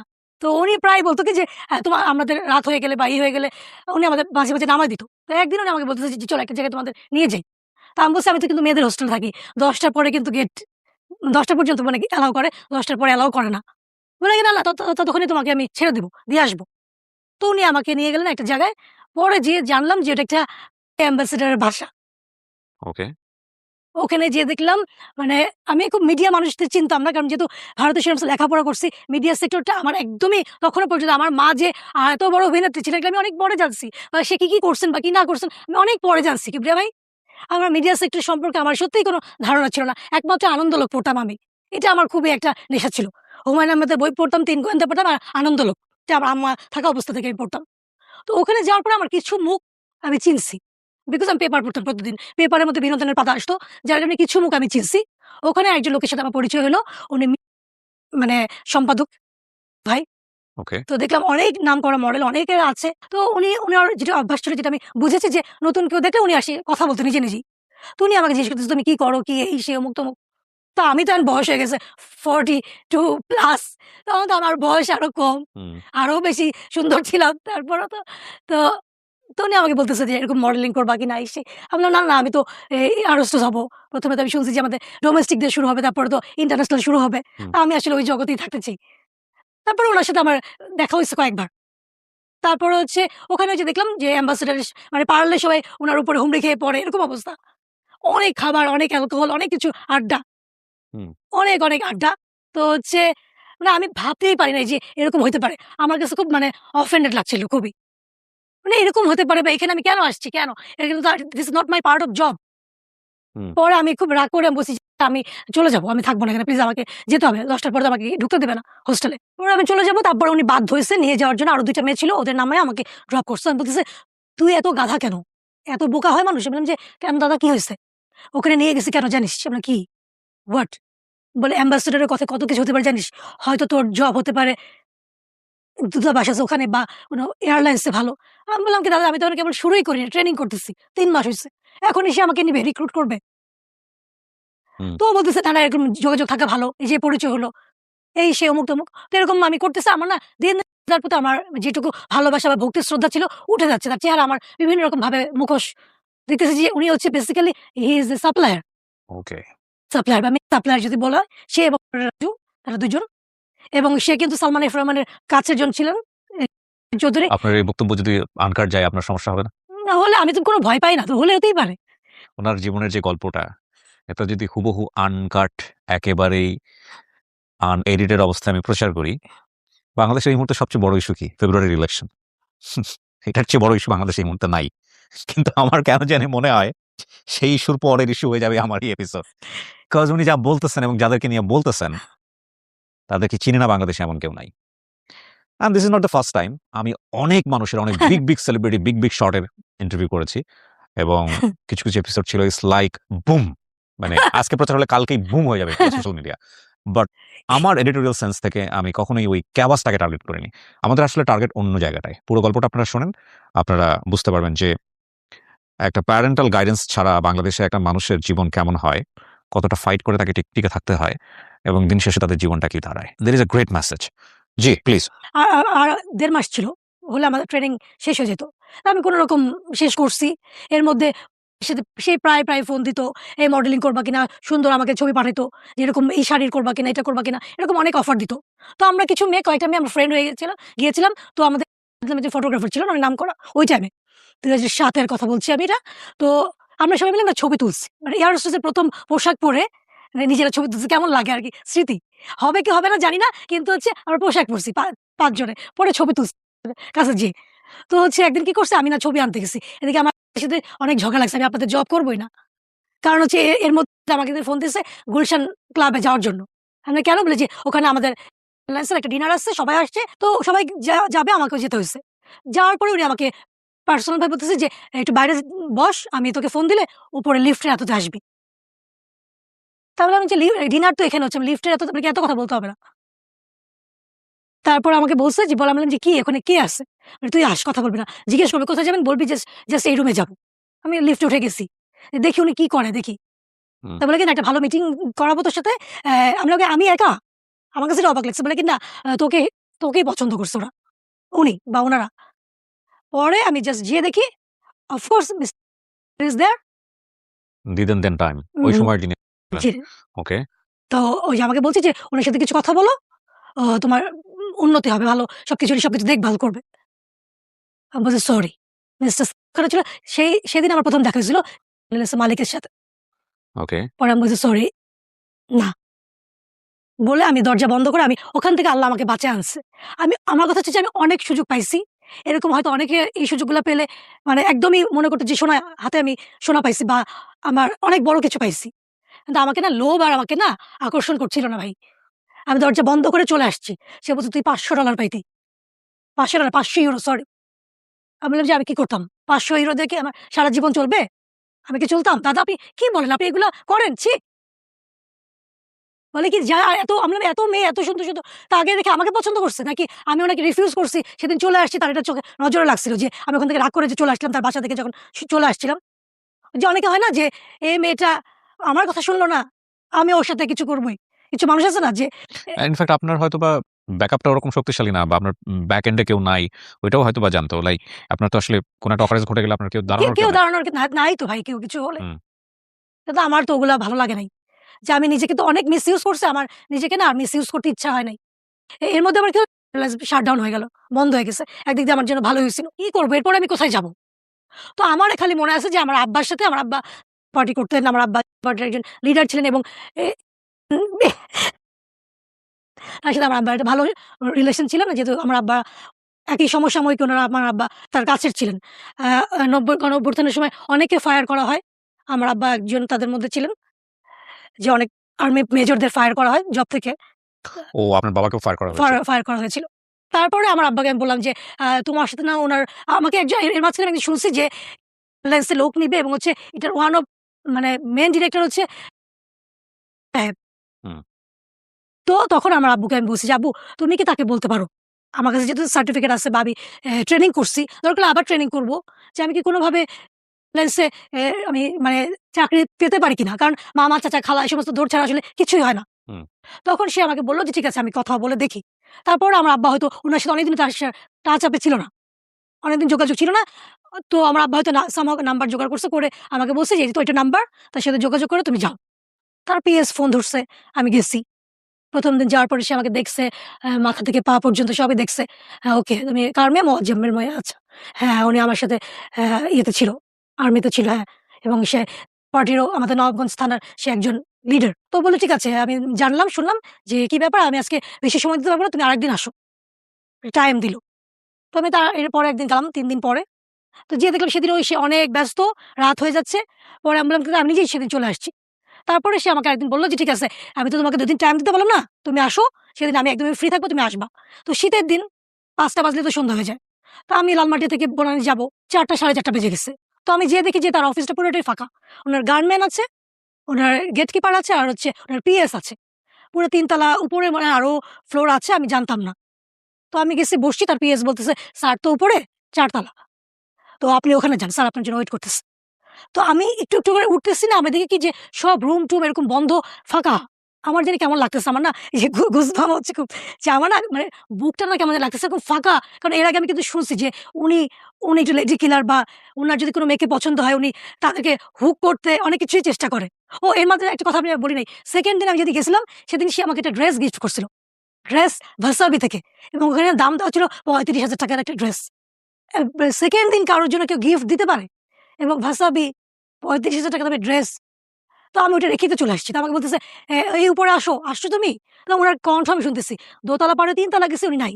৪ তলা যাওয়ার পর দেখি কি হালকা একটা মিউজিক হচ্ছে। খুবই মানে পিচফুল, খুবই এরকম। তো আমি তো মানে তখন আমার সত্যি কিবরিয়া ভাই, আমার মনে হয়েছে কি যে, "ও আল্লাহ! আমার এটা কি হচ্ছে?" আমি মনে হয় আজকে আমি গন।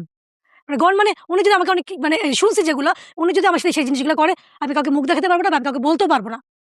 কিন্তু এখান থেকে আর বাঁচার কোনো উপায় নেই। বিকজ হচ্ছে একটা রাস্তা, এবং তার গানম্যান দেখে আসছি, তার পিএস আছে, গেট কিপার আছে।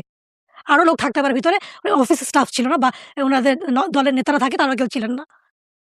পরে আমি বলে কি যে দেখলাম যে আমি জাস্ট এক কর্নার দেখছি যে উনি বক্সার পরা, খুবই শুয়ে আছে এবং মানে মানে he is waiting for me. তা আমি বলছি যে, "স্যার আপনি আমি কি আমি বাইরে বসে নিচে বসে আমি না কথা আমি সত্যি আমার যে এখন যেরকম গলা শুকায় আসতেছিল, তখন এর চাইতে কম হয় নাই। আরো বেশি হয়েছে। আজকে আমাকে কেউ বাঁচাতে পারবে না।" ও আল্লাহ! বলতেছে, "তুমি আসো।" আমি বললাম কি, "স্যার আমার না অনেক পানি পিপাসা লাগছে।" বলে, "এখানে সব আছে। হুম। আসো।" আমি বলি, "স্যার আমার ব্যাগের মধ্যে আছে, আমি পানিটা খেয়ে আসি।" হুম। বলে কি, এই করতেছে। এই করতেছে। আমি বললাম, "স্যার প্লিজ আমি আসতেছি।" বলে যে আমি দৌড় দিছি। দোতলা থেকে উনার পিএস বের হচ্ছে। "কি হইছে, কি হইছে?" আমি, "না, নিচে আমি একটা জিনিস রেখে আসছি।" বলে আনতে গেছে, এদিকে ওই লোকটা আবার উপরে গেছে যে কি জানি করছি আমি, কোনো কিছু তার স্যারকে আমি কিছু করছি কিনা বা কিছু হইছে কিনা। সে উপরে গেছে। এই মুহূর্তের মধ্যে আমি হচ্ছে ব্যাগ-ট্যাগ সব ভুলে গেছি কি রাখছি, কি না রাখছি। আমি গেট কিপারকে বলতেছি, "ভাই দরজাটা খুলে আমাকে বাঁচান।" বলে কি, "কেন কি হইছে?" আমি বললাম, "প্লিজ ভাই, এদিকে গানম্যান শব্দ শুনতেছি আমি। উপর থেকে আমি ক্রাউড শুনতেছি, কথা শুনতেছি যে, "এই ও চলে যাচ্ছে কেন? ওকে ধরো, কি হয়েছে? ওর সমস্যা কি?" এরকম কথা কিছু আসতেছিল উপর থেকে। আমি খালি মানে প্রাচীরগুলো অনেক উঁচু। আমি প্রাচীর যদি পারতাম আমি লাফ দিয়ে যেতে পারতাম। কিন্তু কোন ওয়ে ছিল না। আমি পারলে গেট কিপার যে ছিল না আমার পায়ে ধরছি, "ভাই আপনি আল্লাহর হস্তে" অন্ধকার হয়ে গেছে তখন। আমি বললাম, "ভাই আপনি আমাকে বাঁচান। আপনি ছাড়া আমাকে কেউ বাঁচাতে পারবে না। প্লিজ।" উনার ইনটেনশন ভালো না। উনি এরকম বক্সার পরে আমাকে রুমে যেতে বলতেছে। বলে কি যে, "না আমি পারব না দরজা খুলতে।" আমি জানি না এদিকে সময় খুব কম। হয় আমি খুব ভালো কাজ কোনদিন কিছু করছিলাম, সেটা আল্লাহ আমাকে নিজের হাতে বাঁচাইছে যে এই অল্প একটুর মুহূর্তে এই লোককে কনভিন্স করা, এই লোকের পায়ে পড়া, এদিকে গানম্যান আসতেছে, পিএস আসতেছে আমাকে ধরার জন্য জানি না বেরোতে না পারি। এর মধ্যে আমি জানি না ওই লোকের চাকরি চলে গেছিল কিনা বা লোকটার কি হয়েছে আমি জানি না। সে আমাকে দরজা খুলে দিছে। আমি দৌড় দিছি। কিভাবে আমি কোথায় গেছি আমি জানি না। আমি শুধু জানি যে আমার সম্মান নিয়ে আমি আমি আমি আসছি। আমি বাঁচতে পারছি। কারণ তার ইনটেনশন কোনো কিছুই ভালো ছিল না। আমি অনেক কিছু বললাম না ওকে আমি আর অনেক কিছু দেখছিলাম। রুমটার মধ্যে রাখা। অনেক কিছু দেখছিলাম।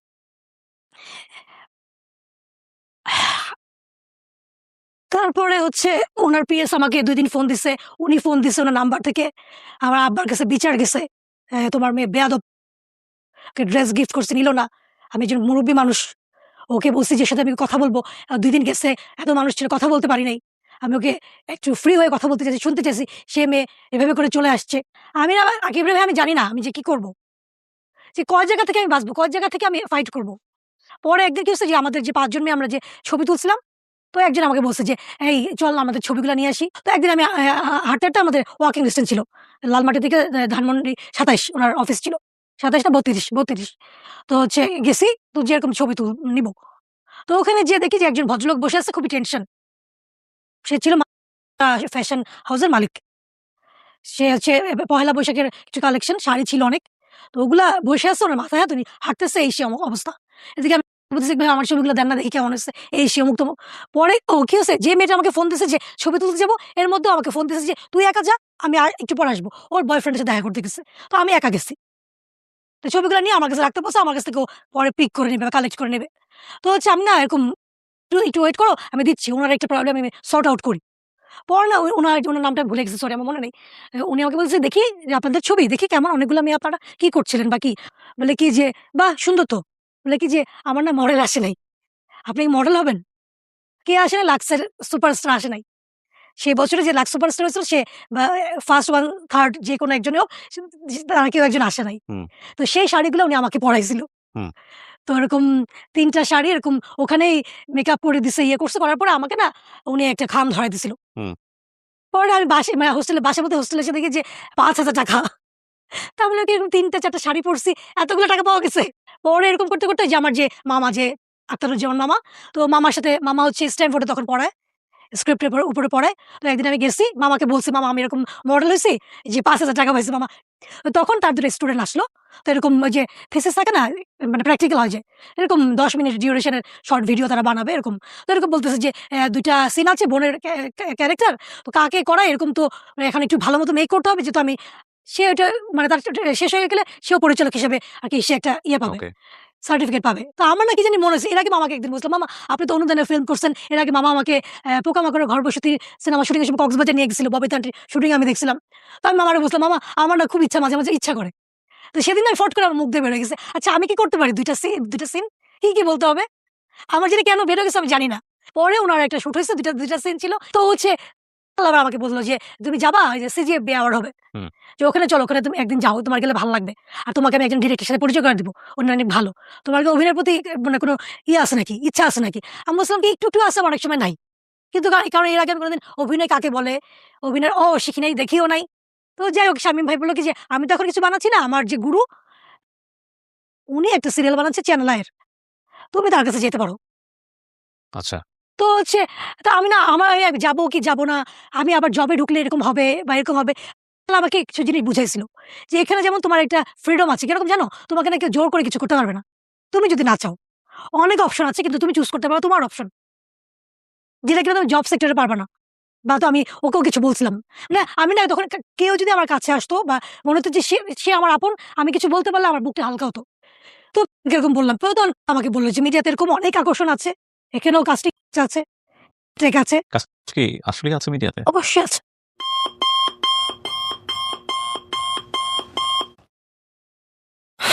সিরিয়াসলি? আপনি যাদের নাম বললেন এরা? বোথ। My goodness! ভূমিকম্প যে কোন লেভেলে হবে এটা যদি আনকাট আমি প্রচার করি। আর আমার এডিট করার পরে এটা আরো ৫ বার ৫ জনকে দেখাইতে হবে। ক্লোজ ডোরে। My goodness! আনবিলিভেবল! আমার ক্যারিয়ার তো কত বছরের? প্রায় ১৯ বছরের। মানে আমি কখনো শুনি নাই আসলে। হু, দেন হচ্ছে আপনার ভয় লাগতেছে না আপা যে আপনি এত সবকিছু বলে যাচ্ছেন ক্যামেরাতে সব আমার না সত্যি কি আমার না এখন না কোনো মৃত্যু বা কোনো কিছু ভয় লাগে না। আমার কোনো পিছুটান নেই। আমি না এই ৪২-৪৩ বছর ৪২ কিন্তু ৪৩ আপনার নামে তো মামলা করে দিবে এরা যদি এই ধরনের গল্প কোথাও গিয়ে আপনি যদি করেন মামলা করে, যখন একটা মেয়ে কখনো কিছু বলে, মিথ্যা বলে না। আমার কাছে সেটাই কোনো প্রমাণ নিজের নেই। ইজ্জত নিয়ে কেন মিথ্যা কথা বলবে? মানে আমার তো কোনো দরকার নেই তাদেরকে খারাপ বলা। কেন? তারা তো আমার কোনো শত্রুতা আমি করে নাই। আপনার ইচ্ছার বিরুদ্ধে যদি কিছু করে সেটা দেন হচ্ছে গেলাম তার অফিসে। পরে বলল যে আমার তো আসলে সব কাস্টিং হয়ে গেছে সব মেয়ে সুন্দরীদের নিয়ে। সুন্দর আরেকটা প্ল্যাটফর্ম ছিল।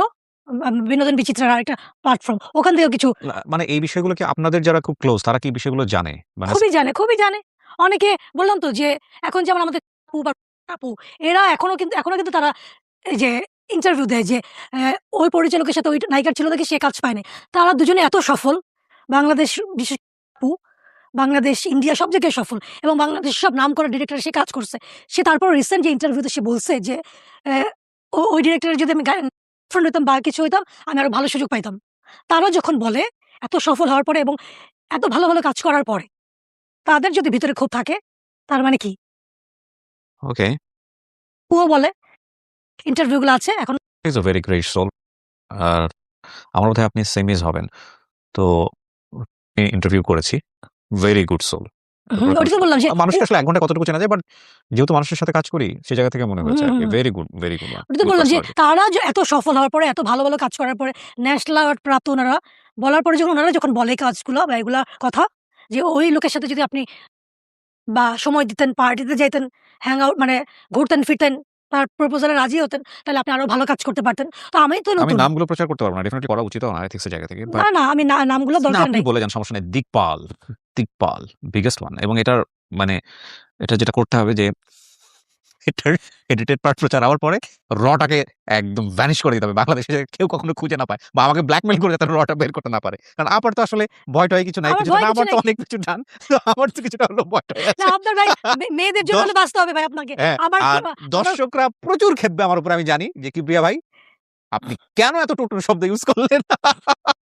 কেন? বাইরে না আমি তো জার্নালিজম বললাম এর তো যে কিছু এথিক্স আছে। ইলেক্ট হবে যে তার নামের কথাও কিন্তু আমি বলতেছি। ওকে, ওহ মাই গড! আচ্ছা শুনি তারপর? তারপরে হচ্ছে গেলাম। তারপর উনি বলল যে, "এখন একটা ক্যারাক্টার আছে বৈষ্ণবী। হুম, তুমি তো তাহলে ১ম এ তুমি ক্যারাক্টার আর্টিস্ট হয়ে যাবা। তুমি নায়িকা হতে পারবা না।" তো হুম। আমি বললাম কি যে, "কেন বৈষ্ণবী ক্যারাক্টার করলে কি নায়িকা হওয়া যাবে না বা ভালোবাসার কথা বলা যাবে না?" বলে কি, "না, ঠিক আছে দেখা যাক কি হয়।" তারপরে আমি বৈষ্ণবীর ক্যারাক্টার করলাম। অপূর্ব ভাই আমার ১ম কো-স্টার ছিল। শাহরিয়ার শুভ ছিল। তো করলাম ওখানে শুটিং করলাম। তারপরে এর পরপরই একটা নাটক করলাম আনিসুর রহমান মিলনের বিপরীতে। ওটার মধ্যে ২ টা নায়িকা ছিল আমি আর অপি আপু। ওইটা একটা ক্যারাক্টার করছি। তো এই সমস্ত দেখলাম যে আমার এই ধরনের ক্যারাক্টার গুলো খুবই আসে। একটু হয় কাজের মেয়ে টাইপ, না হলে হচ্ছে কমেডি, না হলে প্রস্টিটিউট, না হলে এই বান্ধবী এগুলাই বেশি আসে। বা হয়তো একটু কুটনা টাইপের এরকম কিছু। হুম। এখন আমি ভালো, ভালো তো ক্যারাক্টার পাই না। বিভিন্ন ডিরেক্টরের অফিসে যাই, অনিমেষ আইচ বা এটা ওইটা অমুক-তমুক। হুমায়ূন আহমেদ স্যারের কাজ করছি আমি খুবই ফরচুনেট আমি। এই সমস্ত ক্যারাক্টার করছি। একটা কিনলে একটা ফ্রি করছি। এফএনএফ করে মানুষ আমাকে চিনছে আমি। পার্লারের একটা মেয়ের ক্যারাক্টার করছি। সবাই আমাকে চিনে এফএনএফ গার্ল খুব সুপার হিট হলো। আরমান ভাই করলাম। ওটার মধ্যে মানে মানুষ আমাকে চিনছে। কিন্তু ভালো অফার আমি পাই না। বিভিন্ন জায়গায় যেতে বলে যাই। কিন্তু বেশিরভাগই ইনডেসেন্ট প্রপোজাল আমার কাছে আসতো। যে হচ্ছে ওখানে কেউ ফোন দিলে, "এখানে চলে আসো। এখানে আসলে এখানে অনেক ডিরেক্টর আছেন, অনেক প্রোডিউসার আছে। যদি পরিচয় হয়ে যায় তাহলে কাজ পাবা। ঘরে বসে থেকে ফোন করলে কাজ পাবা।" মানে পরিচয় বলতে তো আল্টিমেটলি দিন শেষে ওগুলাই। হ্যাঁ, মনে তা করেন আমি তার কথায় রাজি হলাম, হ্যাঁ? তার কথা সে যা বলল তার সাথে আমি একটা টাইমে কোয়ালিটি টাইম স্পেন্ড করলাম, ঠিক আছে? তো এটা টাইমের নাম হচ্ছে আবার কোয়ালিটি টাইম। হ্যাঁ, এটা কেমনে কোয়ালিটি টাইম হয়? এটা তো গজবি টাইম হওয়ার কথা। ওকে, আচ্ছা। তো হ্যাঁ, সে এইটা করলে যে আমাকে যে কাজই দিবে, হ্যাঁ। কাজ যে আমি পাবো তার তো কোনো সিউরিটি নাই। কালকে যেমন না দেখলাম আপনার আরো মতো আউটস্পোকেন মানুষ যে আমার সামনে এসে ধরেন এগুলা বলতেছে, আপা যদি কোন সময় ইমোশনালি ধরেন আপার যেই কথাগুলা এগুলা যদি অন্য কোন ধরনের কেউ পায়, তার জন্য তো এটা $1,000,000 কেক। এটা ছেড়ে দিয়ে সে ইন্ডাস্ট্রিতে আগুন ধরায় দিবে এবং আমি আপনাকে সাজেস্ট করবো আপা না বলাটাই বেটার আর কি। না, আমি ঠিক কোনো আছে। জায়গায় কখনো বলি নাই। বলাটাই this is the better। First time আমি এত কিছু এক্সপ্রেস আমি আপনার সামনে করছি। বাট আমার মনে হয় ভাইটা আপনার এই ভিডিওটা তাদের জন্য ভয়ের কারণ। কারণ তারা তো জানে কারা, কারা এসব কাজ হ্যাঁ, অপরাধ করেছে। So তাদের জন্য ভয়ের কারণ। ভাই আপনারা সবাই সতর্ক হয়ে যান। অনেক মেয়েরা আছে যেগুলো খুব ওয়েল মানে হ্যাঁ, রিসিভ করে। একদমই নরমাল এটা। আমি বিদেশে গেছি ঘুরতে বা আমি এর সাথে টাইম কাটাইছি, আমি এই অমুকের বিপরীতে আমি নায়িকা হইছি বা এই হুম, ক্যারেক্টার করছি। হুম। তারা খুব প্রাউডলিও বলতো কিছু মানুষ। ওকে। এটাও এরকম মানুষ আছে, শুনছি। ভালোও তো আছে, দেখি না, চেষ্টা করি না। খারাপ যে লাগতেছে তা না। আলতু-ফালতু ক্যারেক্টার করতেছি তাও ভাল লাগতেছে। কিছু ভালো মানুষের সান্নিধ্য আমি পাচ্ছি। সবাই যে খারাপ তা না কিন্তু। এখানে আমার বড়, বড় সিনিয়র যারা ছিল খুব আদর করছে আমাকে, খুব ভালোবাসতেছে। আবার যেমন অনেকে বলতেছে যে, "তুমি কি লেখাপড়া জানো?" আমি বলি, "হ্যাঁ, জানি।" "তুমি কেন এখানে আসছো এখানে? তোমার ভয়েস ভালো? সার্চ করো। জব সার্চ করে জবে ঢুকো। তোমার ভয়েস নিয়ে তুমি কিছুই করতে পারবা না। এরকম ফালতু ক্যারেক্টারই করবা। ১ সিনের ক্যারেক্টার বা ২ সিনের ক্যারেক্টার। তো কিছু তো হতে পারবা না। তুমি বরং লেখাপড়া করে নিজে ভালো কিছু হও।" পরে করতে, করতে আজকে আমি ১৭ বছর আপনার সামনে বসে আছি। ১৭ বছর এই মার্চ মাসে ১৮ বছর পা দেব মিডিয়ার জীবনে। কালকের কথা জানি না। এটাই আপনার রুটি-রুজি। এটা ছাড়া আর কোনো রুটি-রুজি নাই। তো তারপরে যে আমাকে বলেছিল যে এই কথাটা, সে আমাকে জয়বতী কন্যার মন দেখে হুম। সে আমাকে ফোন দিয়ে একদিন বলছিল, "রিমু, আমাকে মাফ করে দিস। এত ভালো তুই করছিস। আমি ঢাকা থিয়েটারে অভিনয় করি। এখনো পর্যন্ত টিভিতে এই নাটকটা কখনো আসে নাই। তিশার চাইতে তুই খারাপ করিস নাই। বরং অনেকাংশে তুই তিশাকে ছাপায় গেছিস।" মঞ্চনাটক? না, যুবতী এটা কন্যা? জয়বতী কন্যা মানে ১ম এটা কোনো টেলিভিশন চ্যানেলে ১ম আচ্ছা, নাটক হিসেবে গিয়েছে। এতদিন এর আগে পর্যন্ত মঞ্চেই হতো। ওকে। তা আমার সাথে হইছে, আমি এজন্য বললাম যে, "এরকম অনেক অপশন আপনার জীবনে আসবে। অনেক রকমের অপশন। হুম, যখন দেখবে যে আপনি পিছনে আপনার কেউ নাই, তখন তো আরো যে মেয়েকে যা ইচ্ছা তাই করা যায়, কিছু বলা যায়। প্রটেক্ট করার কেউ নাই।" আর আমি তো হাবার মতো করে কাঁদতাম। আমার ভয়েস নিয়ে কাঁদতাম। তো একদিন আমি খুব কাঁদছি একটা ডায়ালগে, আমি খুব মানে আমি মনোযোগই দিতে পারছি না। তখন আমাদের পাভেল ভাই আবুল কালাম আজাদ, সে বলতেছে, "এই মেয়ে, তোমাকে কয়দিন ধরে আমি দেখছি তুমি কাঁদো কেন, কিসের জন্য?" তো আমি বললাম কি, "ভাইয়া সবাই আমাকে যে ভয়েস নিয়ে এরকম বলে।" তো আমি যে জব করব, জবের তো এখন মামা চাচা ছাড়া জব হয় না। আর আমার জবের কিছু প্রিভিয়াস এত বাজে এক্সপেরিয়েন্স আছে যে আমার না জবও না ভয় লাগে। আর কেউ যদি তোমাকে বলে যে হচ্ছে তুমি গলার ভয়েস নিয়ে, তো বলবা যে আপনার এমন কি আছে ১০ জনের মধ্যে আপনাকে আলাদা করতে পারবে? তুমি এটাকে তোমার মানে মানে এটাকে তুমি ব্যর্থতা বা এটাকে তুমি ছোট না ভেবে এটাকে তুমি আগায় যাও। দেখো না কি হয়। ফাইট তো করতেছো, দেখো। হ্যাঁ, ক্যারেক্টার আর্টিস্ট হলে সমস্যা কি? আমি কি নায়ক? আমি কি নায়ক হইছি? আমাকে তো পাভেল আবুল কালাম আজাদ প্রাচ্য নাটের গুরু বলে আমাকে এটুকু। আর হচ্ছে আমি যে ক্যারেক্টার গুলো করি সেগুলো তো আমি ক্যারেক্টার আর্টিস্টই করি। আমি তো ক্যারেক্টার আর্টিস্ট, আমি তো নায়ক করি না। যেটা কিনা অপূর্ব বা জাহিদ ভাইরা করে, সাব্বির ভাইরা করে বা চঞ্চল ভাইরা করেন, মোশাররফ ভাইরা করেন। আমি তো সেগুলো করি না। তো character artist Trapa Majumdar character artist, সে তো নায়িকা না। অনেক ভালো, ভালো উদাহরণ কিন্তু আছে। এর মধ্যে হচ্ছে যেটা বললাম যে, আমার ওই যে মডেলিং এর অনেক জায়গা থেকে ছবি-টবি হলো। তো হচ্ছে একটা লোক আমাকে ফোন দিল যে, "আপনার ছবি আমার কাছে আসছে।" তার অফিসে গেলাম। বলল যে, আমি তো এখানে ফুড কোম্পানি, অনেক রকমের প্রোডাক্ট, আপনাকে মডেল বানাবো বা আপনাদের আমার ব্র্যান্ড অ্যাম্বাসেডর বানাবো এই সেই। এরকম বলে রাত্রিবেলা করে ফোন দিত আমাকে, কবিতা আবৃত্তি করতো এরকম। তা আমি বললাম কি, "ভাই আপনি এত রাত্রিবেলা আমাকে ফোন দেন, আপনার ফ্যামিলি নাই?" বলে কি, "না, আমি না, আমি একা, আমি বিয়ে করি নাই।" এরকম আমাকে খুব ইমোশনাল ব্ল্যাকমেইল করল। সে বলল যে, আমার বিদেশ খুব যাওয়ার ইচ্ছা, সে লোকটার। আমিও বাংলাদেশে বেশিদিন থাকবো না, আমি চলে যাবো বিদেশে। নাটকের মধ্যে যেমন আমার মধ্যে একটা হতাশা আসলো যে, ভয়েস নিয়ে তো আসলেই এত মানুষ প্রবলেম। আবার অনেক নাটক থেকে নায়িকারা বাদ দিয়ে দিছে। কক্সবাজারে শুটিং করতে গেছি, মারামারি হইছে আমার চেহারা ক্যামেরা ফেস সুন্দর দেখে। তার থেকে আমার বেশি ক্যামেরা ফেস সুন্দর কোন ডিওপি বলছে। সিনেমাতে আমি তো বাদই পড়ে গেলাম, ভয়েস ভালো না, লম্বা না। তো হচ্ছে সে লোকটার সাথে আমার মনে হলো কি যে, তার সাথে আমি মিট আপ করলাম। সেরকম তার নিজের জীবনের একা, একা কথা বলতো। তাই আমি ভাবলাম কি যে, উনি যেহেতু বিদেশ যেতে চায়, তাহলে আমি যদি উনার সাথে ইয়ে করি। তো অনেকের কাছে শুনছি যে কন্ট্রাক্ট ম্যারেজ করা যায় বা এই। তো এই লোকটা যেহেতু বলল যে হচ্ছে তারও বিদেশে যাওয়ার ইচ্ছা আছে, বাংলাদেশে তার ভাল লাগতেছে না এই সেই। এর মধ্যে তার সাথে আমার একটা ভালো রিলেশন হলো। সে আমার বাসায় আসে, আমি তার বাসায় যাই। বিশ্বাস করেন কিন্তু এটার মধ্যে তার আমার প্রতি কোনো আকর্ষণ আমি দেখিনি।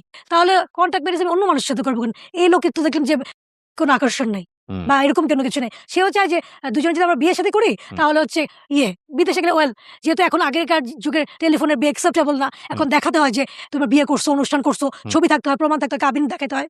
তার সাথে আমি একটা ইয়ে করছি। হুম, একটা ছোটখাটো গেট টুগেদার এর মতো অনুষ্ঠান করছি। মানে মানুষ যেন জানে যে না, সত্যি, সত্যি বিয়ে হইছে আমার। হুম। অথচ উনার সাথে কিন্তু আমার কোনো কিছু হয় নাই। বিদেশে যাওয়ার জন্য ৳৭,০০,০০০ আমি তাকে ক্যাশ দিছি। টাকা দিছি, তার ২-১ দিন পরে সে আমার বাসায় আসছে। আমি সকালে শুটিং এ চলে যাব। তো হচ্ছে আমি বললাম কি, "তাহলে চাবিটা বাড়িওয়ালা আন্টির কাছে দিয়ে যান।" এদিকে সে জানে যে আমার ১৮ ভরি গয়না আছে। তো আমার আম্মুর, আমার না। যেটা কিনা আমার মামা আমাকে দিছিল। এইটুকু আক্তার মামা আমার জন্য রাখতে পারছিলেন। আমি শুটিং এ পৌঁছানোর পরে কিছুক্ষণ পরে বাড়িওয়ালা আন্টির ফোন দিছে। আমি বলছি, "কি ব্যাপার? চাবি দিয়ে গেছে তো আমি জানি।" ফোন ১ম এ ২ একবার ধরি নাই।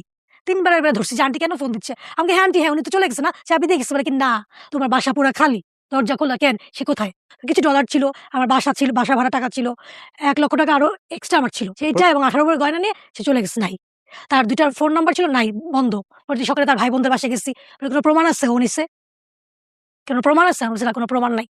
উনি কোথায় তারপরে? উনার সাথে জানি দেখা না কোনো যোগাযোগ নেই। এখন কোথায় আছে জানি না। আমি শুনছি যে কেউ বলে যে সে মৃত্যুবরণ করছে, কেউ বলে সে ক্যান্সার, সে পাগলের মতো ঘুরতেছে, অনেক কিছু বলে। আমি আসলে জানি না এক্সাক্ট তার কি হইছে। আপনার কাগজে কলমে তার সাথে বিয়ে-শাদী করছিলেন? ওই যে কাগজে ওটা যদিও ফেক ছিল। ওকে, ফেক ছিল। ফেক ছিল যে আমার অ্যাম্বাসিতে দেখানোর জন্য। ওকে, কিন্তু সেটা হলো না। সেটাও হলো না। সেই টাকা পয়সাও গেল।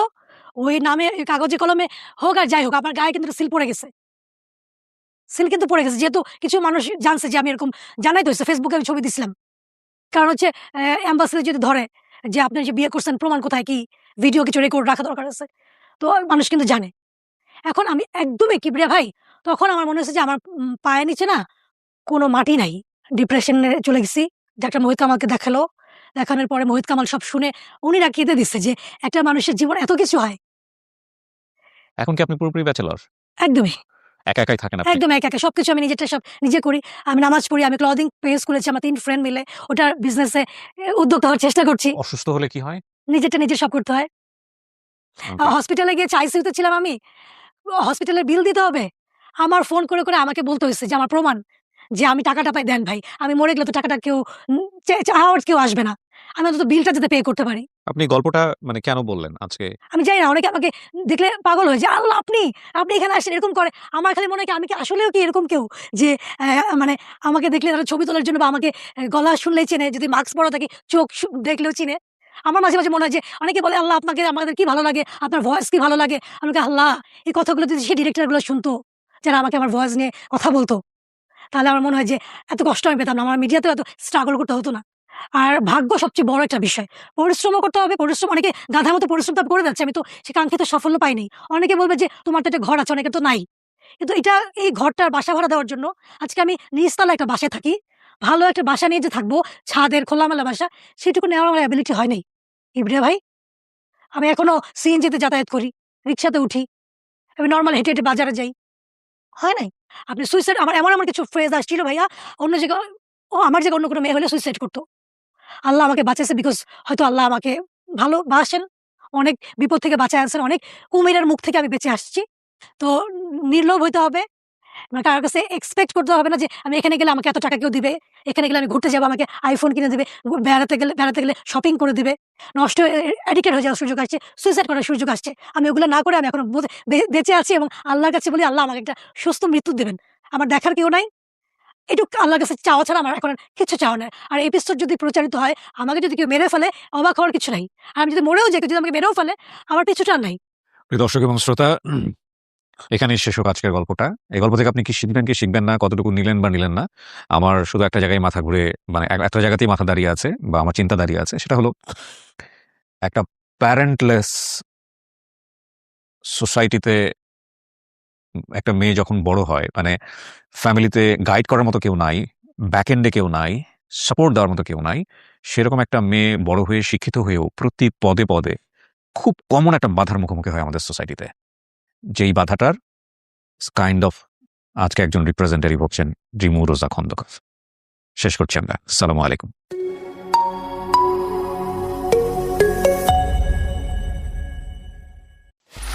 Free audio post-production by alphonic.com.